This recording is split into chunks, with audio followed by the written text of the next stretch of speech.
When Motorola first introduced the Moto G, it represented new hope for the mid-range market.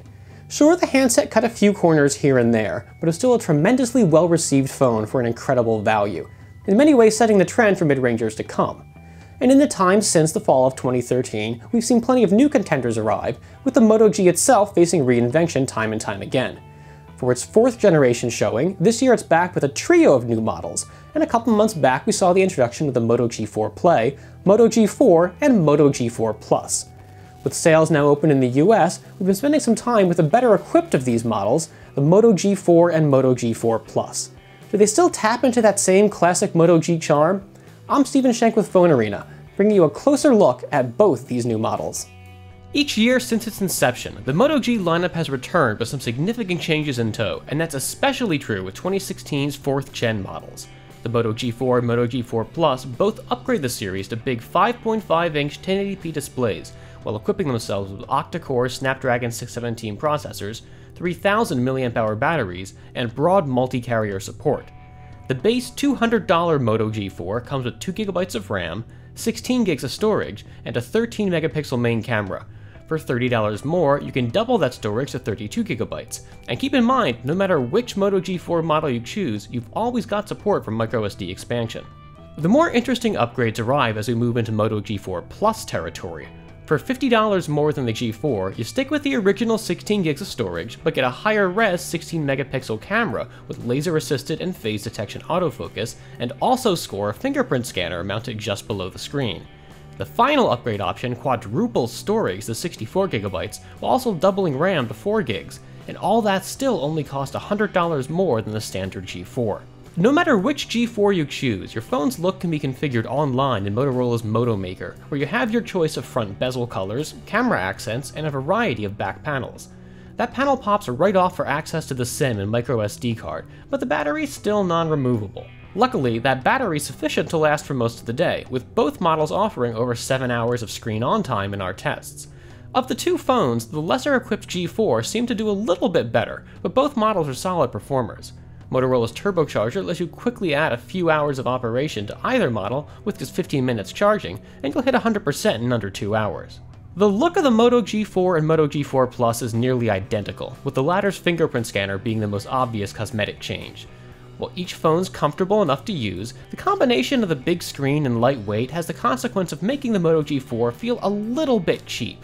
And don't get us wrong, these are super affordable, but we'd have liked a more solid feeling build. The Snapdragon 617 powering the G4s is a choice we've seen before in recent mid-rangers, and for basic tasks it very much delivers from Motorola. But you don't have to stray far into higher performance demands for the 617 to start revealing its limitations, and graphics performance, as well as even simple web browsing, quickly introduced lag. The extra RAM on the highest end G4 Plus appears to help a little, but that may be more due to its influence on synthetic benchmarks than actual real-world performance gains. At least the Android UI is brisk and responsive, with Motorola's largely hands-off approach to customization. What few tweaks we do get are pleasant additions, such as a variety of gesture commands for audio control, camera access, and easily toggling the phone's LED flashlight.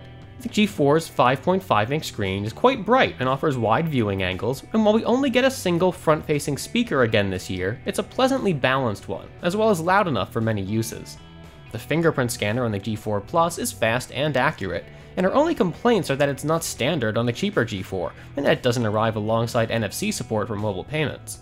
Whether you go with a 13 megapixel camera on the G4 or the 16 megapixel camera on the G4 Plus, you're going to be producing some decent looking pics. We weren't overwhelmed by the performance of either camera, and while one would look better in one shot, the other looked nicer in another. That makes it difficult to recommend the G4 Plus based solely on its higher res camera, but thankfully that's just one component to Motorola's upgrades. The G4 Plus does take the lead in low light performance to its credit. Both phones share 5 megapixel front facers, and in well lit situations they each perform admirably. The same can't be said for in exceptionally low light environments though, but a screen based flash helps out a bit. Video recording gets the job done, though you won't find anything fancy like 4K support. Of the two, the G4 Plus produced more consistently clean video in our tests, and while 1080p looked alright all around, the G4 720p mode was dark and appeared a little overly contrast enhanced. Both the G4 and G4 Plus offer wide band support, and Motorola is selling the phones unlocked for operation on the carrier of your choice. Motorola really means that too. We're not just talking about AT&T and T-Mobile support, and the phones are equally as well equipped for operation on Sprint or Verizon. That's far too rare a thing in this day and age, and even if it only plays a minor role in your purchasing decision, it's still something we'd like to see more of. The 4th generation Moto G series is better equipped than ever before, offers some smart hardware options, and pricing has largely remained in check. Now, that may all sound like a big win for Motorola and Lenovo, but the climate in 2016 isn't quite what it was when the Moto G was first introduced. And beyond a fresh host of new mid-rangers to contend with, the series is also facing pressure from really low-priced budget-class phones. For the Moto G4 Plus, that's a particular problem. Now, the G4 itself is an easy enough buy, maybe even upgrading to a little extra storage. But with the fully equipped G4 Plus, you're looking at pricing that starts abutting against some of those really low-priced flagship phones. And with the G4 and G4 Plus lacking any really compelling hook, some limited Moto Maker customizations notwithstanding, it's a lot more difficult to recommend either of these phones than it was just a few short years back.